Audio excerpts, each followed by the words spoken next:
only thing that pissed me off about Martin was how much he would go on Pam. There are some things where I draw the line and it just bothered me. And I just feel like growing up as a chocolate girl, like that's all I remember. And I didn't like that. So that was Ari Lennox calling out the Martin Show and their treatment of Pam. Now, for those of you who don't know, Ari Lennox is an R&B singer, formerly of the label Dreamville, which is J. Cole's label, and most notably made the song Shea Butter Baby. She's also no stranger to sharing her opinions online, especially when it comes down to issues that surround colorism pertaining to dark-skinned women. Which isn't surprising, I mean, she's a Shea Butter Baby, what did you expect?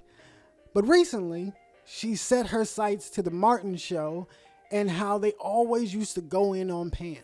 And I could kind of understand, I mean, her being a Shea Butter Baby, Pam being a Shea Butter Baby, I could see you looking at that and probably feeling a little bit triggered. So I can completely understand why you as a beautiful brown-skinned woman could see another beautiful brown-skinned woman get joked on in that manner and that be all you remember.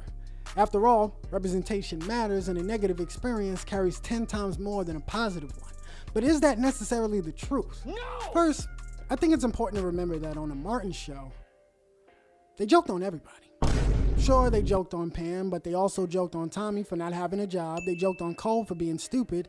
They joked on Bruh Man for being a mooch. They joked on Hustler Man for being a scammer. They joked on Stan for being cheap. They joked on an old lady, an old black lady for being ghetto. And these were all brown-skinned, chocolatey people, by the way. He joked on white people. My name is Bob.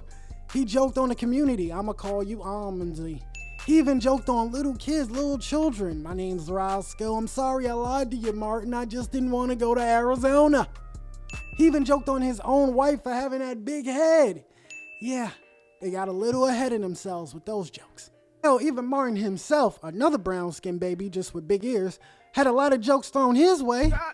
But when it came down to going in on Martin, well, only one of them could go toe-to-toe and stomp with the big dogs. And that was Miss Pamela James herself.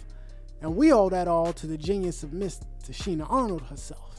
Yeah, see, it's a little known secret that when they came up with the character of Pamela James, they originally wanted to make her a fat black woman. But thanks to Miss Tashina Arnold's audition tape, it was so impressive that they had to make her the counterpart to Martin. Don't get me wrong, we all know Gina was a love interest, but the counterpart, the peanut butter to the jelly, was Pamela James. Yes! Look, the point is, although I understand what you're saying, I think we're doing a huge disservice to what that character brought to the table.